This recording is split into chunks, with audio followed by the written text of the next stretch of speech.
Beating and surpassing all audience expectations every day. Rush Limbaugh, America's real anchorman, America's truth detector, and the doctor of democracy. And the most talked about radio talk show and host in the country. 800-282-2882 if you want to be on the program. The email address lrushbo@eibnet.us.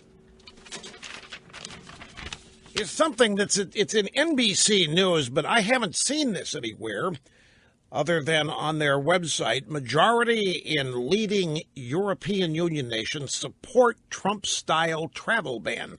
A majority of Europeans would support a Trump-style ban on further immigration from primarily Muslim countries, according to a poll of more than 10,000 people in 10 countries. An average of 55% of those surveyed for the London-based think tank Chatham House agreed that immigration from Muslim-majority countries should be halted. I was talking about this right before the end of the previous hour. And I said, these people are way ahead of us. They've seen their countries overrun. Germany, Switzerland, all of the United Kingdom, they have been overrun by illegal immigration and refugees from predominantly Muslim and Middle Eastern war-torn regions. And when it happened, their elites welcomed people in just like the elites in this country want the same thing to happen here. And they didn't do much to oppose it and stop it because they were, for the most part, these populations are good little socialist populations. They trust their government. They think everybody's looking out for everybody. And they see what's happened here. And they now, when they see what President Trump did, they wished it would happen in their country. They are ahead of us because what Trump is trying to do is make sure that what has happened in Europe does not happen here. Now, it's interesting. You asked the question, and we're back to it again. Why would people be in support of this? Does it strike anybody that on 9/11, when there were 19 militant Islamic hijackers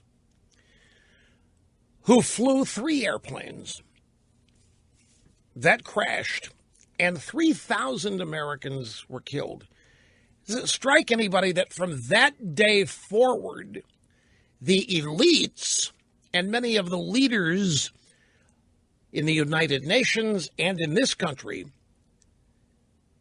moved into high gear to defend Islam and Muslim countries and militant Islamic extremism, which to me is the exact opposite of what should have happened given human nature.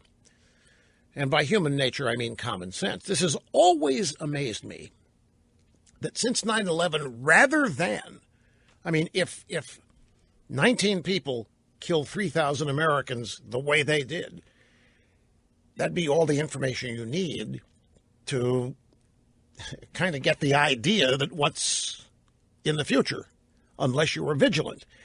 And instead, our State Department started doing seminars on why do they hate us? Why is it our fault? What did we do to cause this? And then it became, we were told, it's our support for Israel when you get right down to it, Mr. Limbaugh. Militant Islam hates us because of our support for Israel. Yeah, okay, maybe that's what we were told, and maybe that's a factor, but it's certainly about much more than that. It's simply that we exist, that we are infidels. Look, I'm not trying to restate old history. I've always been confused, just in the strict common sense. Why in the world have we gone out of our way to be welcoming to the people that did this? That's what I have never understood. And whenever anybody has suggested vigilance and preparedness against further attacks like this, those people have been called bigots and racists or anti-Muslim, and we've always been told to guard against Muslim backlash against Muslims. And it was almost immediate, the defense of Islam and militant Islamic extremism even reached a fevered pitch after that attack. And it's never made sense to me since. So we've got, at the time that's going on, we have open borders, illegal immigration. People from the southern hemisphere, Central America, are pouring into the United States as wished and desired by the Democrat Party. Any attempt to stop it, get control over it, is called racism and bigotry as well. And now, in Europe, the immigration and refugee status is primarily militant Islamic extremists. And we're all told, shut up, don't comment. We need to be bigger than they and let it all happen. It's defied common sense. Every bit of it has defied common sense. And now, when the president wants to do what he promised to do during the campaign and have a vetting system that's a little bit better than what we've had, and have a temporary moratorium trying to make sure we do not make the mistake of letting the wrong people in, all hell breaks loose. It's an utter violation of all common sense to me. And the same thing with illegal immigration. Nobody's opposed to legal immigration. We're all for legal immigration with the proper vetting that we've always engaged in.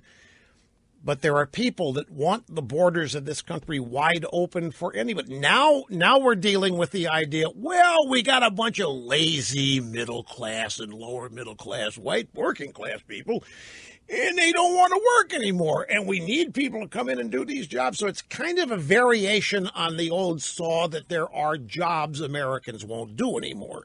Seems like that's now undergoing a change. It's not jobs Americans won't do anymore. It's lazy Americans who have grown fat, dumb, and happy after years and years and years of prosperity. And we need eager beavers who have not yet become wealthy to come into this country and do the work they won't do. And when you look at it from afar, or even nearby, when you look at it close up, it's clear what's happening.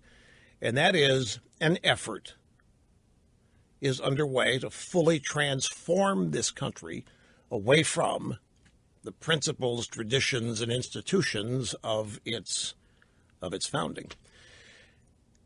And the people in the last election rose up against that. And so now the battle is joined, and Trump is doing what he can to follow through on his campaign promises. And the people that supported him are sticking with him. But the effort to continue what was going on is in full speed. But the common sense of it it's never made common sense to me.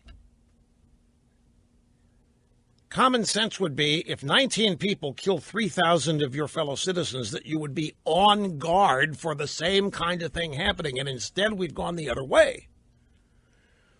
Well, it's more than it's our fault. Our fault, that's just a common left-wing reaction to it. There's an active desire. My point is an active desire to undermine all of these Western civilized democracies. There is an ongoing effort to undermine all of them. Here, Western Europe, you name it. No. Let me put it this way. I don't ever want to be confusing. Folks, we allowed more Muslims to settle here in the United States in the 10 years after 9/11 than we did in the 10 years prior to it. That doesn't make any sense to me whatsoever. We acted guilty and responsible after 9/11. It doesn't make any sense. That's all I'm saying. We acted like we had done something wrong, or that we had to prove that we harbored no animosity. We were attacked. It just never made any sense to me, and it still doesn't. We don't need Saudi Arabia's oil today as much as we did because of fracking. So common sense-wise, it makes no sense. But there is a reason for it, and if you have information, if you know what's going on, that reason would make sense if you know the motivations of the people involved. But just on the surface, their common sense, why do we act like we were responsible? Why do we act like we had to do something to show our sorrow, It never made any sense to me. Still doesn't.